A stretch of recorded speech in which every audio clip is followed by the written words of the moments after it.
Hello बच्चों, कैसे हैं आप लोग। आई होप आप लोग बहुत अच्छे होंगे। तो आज बच्चों हम कवर करने वाले हैं कंप्लीट चैप्टर्स के की पॉइंट, राइट, जो आपको वन शॉट रिविजन्स के लिए बहुत जरूरी है ना। जिसके चैप्टर के एकदम रिकॉल करेंगे आज कंप्लीट जितने भी टॉपिक है ना, केमिकल रिएक्शन एंड इक्वेशन का सभी टॉपिक को आज डिस्कस। तो कंप्लीट रिविजन करेंगे तो कंप्लीट वीडियो देखो, आपको कोई टॉपिक छूटने वाला नहीं है, क्योंकि आपको ये जो ओसवाल का जो सैंपल पेपर है ना, उनका जो ये माइंड मैप है ना बच्चों, वो मैं आपके साथ डिस्कस करने वाले हूं और सभी टॉपिक के एकदम डिटेल आपको समझा। फर्स्ट क्या है, केमिकल रिएक्शंस। तो देखो केमिकल रिएक्शंस होता है क्या, राइट। अगर केमिकल इसके डेफिनेशन को समझे तो क्या होता है बच्चों, it is a process, it is process in which one or more substance form new substance. यानी एक या एक से ज्यादा सब्सटेंस को आपस में हम मिला करके जो नए सब्सटेंस फॉर्म करते हैं ना, that is called a chemical reaction. जैसे अगर मैं आपको कुछ इस हिसाब से समझाऊं, जैसे देखो एक कोई एलिमेंट है बच्चों और बी है, जब इन दोनों को मिलाते हैं तो तीसरा एक ए बी निकल के आता है। तो ये जो सब्सटेंस होता है ना बच्चों, इसको हम लोग रिएक्टेंट बोलते हैं, और जो रिजल्ट आता है ना, दैट इज कॉल्ड प्रोडक्ट। इसको हम लोग प्रोडक्ट बोलते हैं। रिएक्टेंट क्या होता है, आपके माइंड में अगर क्वेश्चन आ रहा है, वैसे तो आपने सारी चीजें पढ़ रखे हैं, फिर भी मैं आपको वन शॉट रिविजन करा रहा हूं, है ना। तो the substance in which take part in chemical reaction, जो सब्सटेंस केमिकल रिएक्शन में पार्टिसिपेट करता है या भाग लेता है, दैट इज कॉल्ड रिएक्टेंट। और उनके बाद जो सब्सटेंस ऑब्टेन होता है ना, उनको हम लोग प्रोडक्ट बोलते हैं। तो ये बात आपको समझ में आया, ठीक है। अब आप यहां पे देखिए इन बातों को, केमिकल रिएक्शंस की अगर मैं बात करूं तो सबसे पहले हम इसके तरफ आते हैं, type of chemical reaction, right. तो टाइप ऑफ केमिकल रिएक्शंस के भी तीन तरह से यहां पे अलग अलग किया हुआ। तो पहले हम इस पार्ट को समझ लेते हैं। तो देखो सबसे पहले आता है बच्चों कॉम्बिनेशन। वैसे टाइप ऑफ केमिकल रिएक्शन की बच्चों बात करूं तो इसमें क्या होता है, जो जनरली दो टाइप्स होते हैं, एक होता है बच्चों एक्सोथर्मिक और एक होता है इंडोथर्मिक, राइट। जनरली दो टाइप्स होते हैं, बट अगर मैं वैसे आपको इस हिसाब से दिखाऊं कि कॉम्बिनेशंस के फॉर्म में है ना, डिकम्पोजिशन के फॉर्म में, डिस्प्लेसमेंट के फॉर्म में, है ना, ऑक्सीडेशन या रिडक्शन के फॉर्म में, तो इन बातों को भी हम लोग देखेंगे। बट ऐसा आपसे पूछा नहीं जाएगा कि केमिकल रिएक्शन कितने टाइप्स के होते हैं, ठीक है ना। इसके टॉपिक के अंदर से क्वेश्चंस पूछे जाते हैं। तो सबसे पहले हमें समझना है कि कॉम्बिनेशन रिएक्शन क्या होता है। देखो कॉम्बिनेशन रिएक्शन क्या होता है बच्चों, एडिशन ऑफ टू एलिमेंट्स या compound to synthesize a new compound. यानी दो या दो से ज्यादा, है ना, कह रहे ना, दो या दो से ज्यादा रिएक्टेंट कंबाइन होकर के एक सिंगल प्रोडक्ट बनता है ना, that is called combination reaction. उनको हम लोग कॉम्बिनेशन रिएक्शन बोलते हैं। एग्जाम्पल के लिए आप यहां पे देख पा रहे हो, ये क्या है, कार्बन है और ये ऑक्सीजन है। तो कार्बन और ऑक्सीजन, कार्बन एक अलग एलिमेंट है, ऑक्सीजन एक अलग है। जब दोनों को कंबाइन कराते हैं तो CO2 बन जाता है, कार्बन डाइऑक्साइड बन जाता है। तो ये क्या हो रहा है, केमिकल रिएक्शन में हो रहा है। यानी केमिकल रिएक्शन हो रहा है और कॉम्बिनेशन हो रहा है, दो सब्सटेंस आपस में मिल रहा है, ठीक है। अच्छा, उसके बाद अगर मैं बात करूं तो दूसरा जो होता है बच्चों decomposition reaction. Decomposition reaction just reverse process of combinations का होता है। जो डिकम्पोजिशन रिएक्शन होता है वो just reverse process of combinations होता है। डिकम्पोजिशन में क्या होता है, reactant decompose to forms two या मोर सब्सटेंस। यानी एक सिंगल कंपाउंड को हम ब्रेक करके क्या करते हैं बच्चों, दो से ज्यादा एलिमेंट या कंपाउंड हम बनाते हैं, that is called decomposition reaction. तो डिकम्पोजिशन मतलब क्या हो गया, इसको हम लोग तोड़ते हैं। कॉम्बिनेशन मतलब क्या हो गया, जोड़ना। अब देखो डिकम्पोजिशन तो समझ में आ गया, तोड़ना, ठीक है। तो तोड़ने का भी तरीका बच्चों तीन होता है, ठीक है। ये तरीका काफी इंपॉर्टेंट है, ये आपको अच्छे से याद भी होनी चाहिए डिकम्पोजिशन रिएक्शंस का, ठीक है। देखो आप चाहो तो इसको लिखते चलिए, मैं सभी रिविजन करा रहा हूं आपको, है ना। देखो पहला क्या होता है बच्चों, अगर मैं इनका बात करूं तो सबसे फर्स्ट डिकम्पोजिशन तीन टाइप्स के होते हैं। पहला होता है थर्मल डिकम्पोजिशन होता है ना। पहला क्या होता है बच्चों, थर्मल डिकम्पोजिशन होता है। देखो थर्मल डिकम्पोजिशन क्या होता है वो भी हम समझाएंगे आपको। इलेक्ट्रोलाइटिक क्या होता है, फोटोलिसिस क्या होता है। देखो थर्मल डिकम्पोजिशन की बात करो तो कोई भी एक सिंगल कंपाउंड, राइट, कोई भी एक सिंगल कंपाउंड क्या होता है, जब उसमें हम हीट डाल करके उनको सेपरेट करते हैं ना, तो इस प्रोसेस को हम लोग बोलते हैं थर्मल डिकम्पोजिशन। क्या बोलते हैं? थर्मल डिकम्पोजिशन बोलते हैं। क्लियर? अच्छा, उसके बाद आता है इलेक्ट्रोलाइटिक। इलेक्ट्रोलाइटिक क्या होता है बच्चों? जब किसी कंपाउंड को हम लोग क्या करते हैं, इलेक्ट्रिक करंट से सेपरेट करते हैं, है ना। जब क्या करते हैं, इलेक्ट्रिक करंट से हम उनको सेपरेट करते हैं ना, तो उनको हम लोग इलेक्ट्रोलाइटिक डिकम्पोजिशन बोलते हैं। क्या बोलते हैं? Electrolytic decomposition. बात समझ में आ रहा है? उसके बाद तीसरा फोटोलाइसिस आता है। देखो फोटोलाइसिस क्या होता है? जब किसी भी कंपाउंड को आप सनलाइट के प्रेजेंस में सेपरेट करते हो ना, दैट इज कॉल्ड फोटोलाइसिस। तो डिकम्पोजिशन के तीनों पार्ट्स आपको समझ में आ गया, तीनों बात आपने क्लियर हो गया, है ना, सभी रिवीजन्स हो गए। अच्छा, अब देखिए उसके बाद हम पढ़ेंगे डिस्प्लेसमेंट रिएक्शन। देखो डिस्प्लेसमेंट क्या होता है? सिंपल सी बात है बच्चों, more reactive element displace less active metals. समझ में? मोर रिएक्टिव जो एलिमेंट्स होता है ना, लेस को वो डिस्प्लेस कर देता है, उसको हम लोग क्या बोल देते हैं? Displacement reaction. जैसे एग्जांपल में आप यहां पे देखिए, ये क्या है बच्चों? आयरन है, आयरन, और ये क्या है? कॉपर ऑक्साइड है। तो कॉपर में जो आयरन है ना बच्चों, कम रिएक्टिविटी है। आप रिएक्टिविटी सीरीज आपने याद कर रखा होगा, उसमें आपने देखा होगा आयरन ज्यादा कॉपर से रिएक्टिव होता है। तो आयरन क्या करेगा? कॉपर को डिस्प्लेस कर देगा, यानी इसका पोजीशन हटा करके ये क्या बनेगा? फेरस सल्फेट बन जाएगा, कॉपर को बाहर कर देगा। तो इसका मतलब क्या हुआ? जो कॉपर आयरन जो है ना बच्चों, ज्यादा रिएक्टिव है as a compare of copper. तो अब बात समझ में आ गया, डिस्प्लेसमेंट समझ में आ गया, डिकम्पोजिशन आ गया, कॉम्बिनेशन आ गया। अब देखिए एक्सोथर्मिक क्या होता है और एंडोथर्मिक क्या होता है।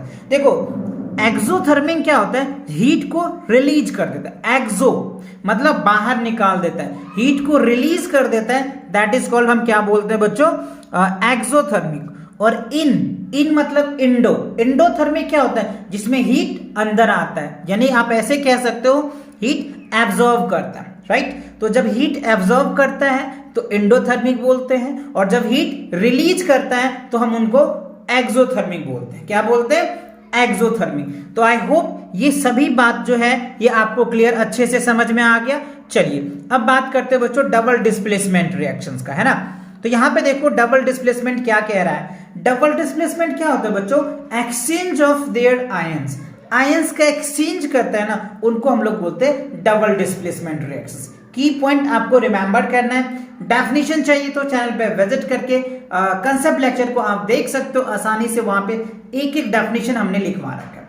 बाकी ये वन शॉट रिविजन्स है, आपका एक रिविजन्स का पार्ट है बच्चों, तो ये आपको अच्छे से रिविजन्स करना है एक बार, जितने भी कॉन्सेप्ट है, ठीक है। एग्जाम्पल आप देखिए, सोडियम यहाँ पे क्या है? सोडियम सल्फेट है, ओके, और यहाँ पे बेरियम क्लोराइड है। तो यहाँ पे क्या हो रहा है? देखो एक्सचेंज कर रहे हैं हम आयंस की, है ना। यहाँ पे क्या बन रहा है? ये हो जाएगा हमारा बेरियम सल्फेट, यानी बेरियम सल्फेट ये इसके साथ रिएक्शन हो जाएगा और ये इसके साथ हो जाएगा, ठीक है। तो ये हमारा बेरियम सल्फेट हो जाएगा और ये सोडियम क्लोराइड हो जाएगा, ठीक है। तो ये एक्सचेंज ऑफ आयंस होता है रिएक्टेंट का, उनको हम लोग बोलते हैं डबल डिस्प्लेसमेंट रिएक्शन। क्या बोलते हैं? Double displacement reaction. क्लियर हुआ? ओके, अब आगे आइए ऑक्सीडेशन और रिडक्शन क्या होता है। देखो ये भी काफी इंपॉर्टेंट है बच्चों एग्जाम के पॉइंट ऑफ व्यू से, है ना। ये भी आपसे पूछा जाता है कि ऑक्सीडेशन कब होता है, रिडक्शन कब होता है। देखो अगर मैं ऑक्सीडेशन की बात करूं, देखो रिडक्शन में क्या होता है? Addition of oxygen, hydrogen, remove of oxygen. Reduction, ध्यान दीजिएगा मेरे बातों को। रिडक्शन क्या होता है कि जब हम ऑक्सीजन को ऐड कर रहे, सॉरी हाइड्रोजन को ऐड करते हैं और ऑक्सीजन को रिमूव करते हैं, तो उस केस में हम बोलते हैं रिडक्शन हो रहा है। क्या हो रहा है? रिडक्शन हो रहा है, ठीक है। और ऑक्सीडेशन में क्या होता है बच्चों? ऑक्सीजन को ऐड कर रहे हैं और हाइड्रोजन को रिमूव कर रहे हैं। तो अगर ये प्रोसेस होता है तो इस प्रोसेस को हम लोग ऑक्सीडेशन बोलते हैं। एग्जाम्पल अगर आप देखना चाहें तो आप यहां पे देखिए, ठीक है। ये देखो ऑक्सीडेशन का कॉपर है, इसके साथ जुड़ रहा है, यानी ऑक्सीजन ऐड हो रहा है। तो जब ऑक्सीजन ऐड हो रहा है तो हम उसको बोलते हैं ऑक्सीडेशन, ठीक है। और जहां पे हाइड्रोजन ऑक्सीजन, अब इसमें देखिए रिडक्शन में ऑक्सीजन क्या हो रहा है? रिमूव हो रहा है, यानी कॉपर ऑक्साइड में से यहाँ पे जब हाइड्रोजन जुड़ रहा है ना, तो ये ऑक्सीजन को हटा दे रहा है। तो यहाँ देखो कॉपर सेपरेट हो गया और यहाँ बन गया। तो इसमें यानी सिंपल आप ये याद रखो, जब ऑक्सीजन ऐड हो रहा है तो ऑक्सीडेशन हो रहा है, और जब ऑक्सीजन निकल रहा है तो रिडक्शन हो रहा है। That's it. इतनी बातें समझ में आ गया। तो ये वाले पार्ट्स आपको अच्छे से क्लियर हो गया। चलिए अब आते हैं केमिकल रिएक्शन से effect of oxidation and reduction. अब हमने ऑक्सीडेशन को पढ़ लिया, रिडक्शन को पढ़ लिया, अब इनके इफेक्ट को देखते हैं। राइट, इनके इफेक्ट पे भी आपको 2 या 3 मार्क्स में क्वेश्चन देखने को मिलता है एग्जाम्स में। राइट, देखो तो सबसे पहले हम देखते हैं रेंसिडिटी। देखो रेंसिडिटी क्या होता है बच्चों? रेंसिडिटी की अगर आपको डेफिनेशन देखना है तो slow oxidation of oil and fat. जैसे रेंसिडिटी आप देखते होंगे कि चिप्स के पैकेट आप पढ़ते होंगे, कुरकुरे खाते होंगे बच्चों, तो वो क्या होता है, वो खराब ना हो तो उसके अंदर, चिप्स के अंदर एक नाइट्रोजन गैस भरा हुआ होता है जिससे कि वो लंबे समय तक रहता है। तो उसके लिए क्या होता है, देखो इसका सुरक्षा रखने के लिए, प्रिवेंशन के लिए क्या कह रहा है, एडिंग ऑफ एंटीऑक्सीडेंट या यूज ऑफ राइट कंटेनर।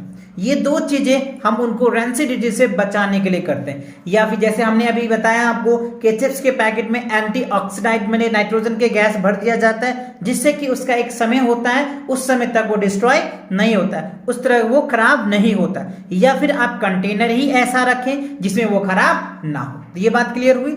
अच्छा, अब इसका दूसरा पॉइंट है बच्चों कोरेशंस। देखो कोरेशंस क्या होता है ये आपको पता है, सिंपल सी बात है। देखो डेफिनेशन की बात करें तो कह रहे detergents of the metals by actions of air, moisture और केमिकल। यानी किसी भी मेटल्स में अगर आप उनको एयर के प्रेजेंस में रख देते हो, तो जब एयर के प्रेजेंस में रख देते हो तो वो क्या होता है बच्चों, एयर के साथ मेटल रिएक्शन कर लेता है और रिएक्शंस करके वो कोराइड हो जाता है। ठीक है, तो इससे बचने के लिए क्या उपाय होता है? तो देखो इसको बचने के लिए सबसे पहला उपाय क्या होता है, पेंट कर दो आयरन आर्टिकल्स को। उसके बाद कह रहे हैं कि ऑयल एंड ग्रेसिंग मशीन सब पार्ट है ना, गैल्वेनाइजेशन, ये 3 पार्ट से बच्चों कोरेशन से बचने के लिए।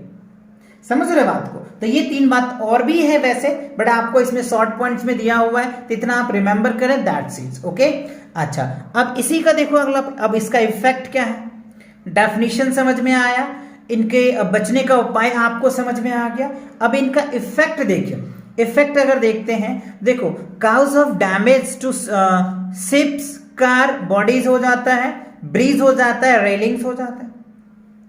It is wasteful process. तो कह रहे हैं कि ये वेस्टफुल प्रोसेस है। ठीक है, तो ये आपको इफेक्ट समझ में आ गया। अब आते हैं इनका रिएक्शन वाले पार्ट में। देखो केमिकल रिएक्शन में चेंज जो है ना वो कई तरीके से हो सकता है। केमिकल रिएक्शन की जो चेंज की अगर मैं बात करूं तो केमिकल रिएक्शन से हम क्या करते हैं, किसी भी एलिमेंट का या किसी भी कंपाउंड का स्टेट चेंज कर सकते हो। किसी भी कंपाउंड या एलिमेंट्स का आप उनका कलर भी चेंज कर सकते हो रिएक्शंस करके, उनके टेम्परेचर्स कर सकते हो, आपको गैस मिल सकता है, इवोपरेशन कर सकता है, ये सारी बातें हो सकती है। So here is that they रखा है चेंज में, कलर चेंज कर सकते हो, स्टेट चेंज कर सकते हो, टेम्परेचर्स की बात कर सकते हो। अच्छा, अब इसके बाद आता है how to write a reaction. Reaction को लिख कैसे सकते हैं? तो देखो रिएक्शन को लिखने के लिए 2 मेथड है बच्चों, या तो आप उनको वर्ड फॉर्मेट में लिखो, ठीक है, या फिर उनको क्या करो, या उनके सिंबल के फॉर्म में लिखो। तो 2 फॉर्म्स हैं, ये दोनों फॉर्म्स आपको समझने पड़ेंगे। और इस पे बच्चों बहुत सारे क्वेश्चन आपके एनसीईआरटी में है, और जब आप रेफरेंस बुक को खोलेंगे बच्चों तो उसमें भी आपको देखने को मिलेगा, है ना। तो ये 2 पॉइंट काफी इंपॉर्टेंट है। इन वर्ड्स में simplest way to write words, ठीक है, या फिर जैसे यहाँ पे देखो मैग्नीशियम है, ऑक्सीजन है, ये मैग्नीशियम ऑक्साइड, ये तो वर्ड में हो गया। अब इसका अगर सिंबल में लिखते हैं तो मैग्नीशियम को Mg लिखते हैं, ऑक्सीजन को O2 लिखते हैं, तो ये आपका मैग्नीशियम ऑक्साइड बन गया। बात समझ में आया? चेंज का भी मैंने आपको बता दिया। अच्छा, अब आते हैं बच्चों लास्ट पॉइंट जो आपका बैलेंस केमिकल इक्वेशन, राइट। किसी भी इक्वेशंस को बैलेंस क्यों करते हैं, ये भी अपने आप में एक बड़ा क्वेश्चन है, और ये भी बच्चों आपसे पूछ लिया जाता है एग्जाम में, है ना, कि हम केमिकल इक्वेशन या बैलेंस इक्वेशंस किसे कहते हैं, है ना। आपसे ये भी पूछा जा सकता है अनबैलेंस इक्वेशंस किसे कहते हैं, तो इन चीजों को भी आपको ध्यान रखना। देखो बैलेंस केमिकल इक्वेशंस क्या कहते हैं बच्चों, सिंपल सी बात है, बैलेंस क्या होता है, यानी किसी भी इक्वेशंस को बैलेंस करने से हमें ये पता चल जाता है कि वो क्या है, एक तो सबसे पहले नंबर ऑफ एलिमेंट्स रिएक्टेंट के और प्रोडक्ट का दोनों इक्वल्स होता है। जो चलिए यहाँ पे कुछ पॉइंट्स दिया हुआ है, must follow the law of conservation of mass. तो पहली बात है ये रूल्स कहता है law of conservation of mass को फॉलो करता है, यानी number of atoms remain same both side, reactant में भी और प्रोडक्ट में। अगर रिएक्टेंट में 2 ऑक्सीजन है तो प्रोडक्ट में भी 2 ही ऑक्सीजन होगा, ये बताता है। तीसरी सबसे इंपॉर्टेंट बात है बच्चों कि इनका फिजिकल स्टेट हमें बहुत आसानी से पता चल जाता है कि वो एलिमेंट जो है या वो कंपाउंड है गैसियस स्टेट में है या लिक्विड स्टेट में है या सॉलिड स्टेट में है या एक्वस में, किस स्टेट में है ये हमें बहुत आसानी से पता चल जाता है। तो ये बात क्लियर होगी। ओके, अब देखो बच्चों, आपको ये पूछा जा सकता है कि अनबैलेंस इक्वेशन किसे कहते हैं, स्केलेटन इक्वेशन किसे कहते हैं। तो जो इक्वेशन बैलेंस नहीं है उन इक्वेशन को हम स्केलेटन इक्वेशन बोलते हैं, राइट। तो आई होप बच्चों आपको ये जो केमिकल रिएक्शन एंड इक्वेशंस के जितने भी टॉपिक्स थे सभी टॉपिक मैंने आपको ऑरली डिस्कस कर दिया। अगर आपको इसका नोट्स चाहिए या पीडीएफ चाहिए तो कमेंट सेक्शन में कमेंट जरूर कर देना, मैं पीडीएफ का लिंक लगा दूंगा बच्चों आप लोगों के साथ, राइट। चलिए तो मिलते हैं और नए वीडियो के साथ बहुत जल्दी, तब तक पढ़ाई करते रहें। All the very best।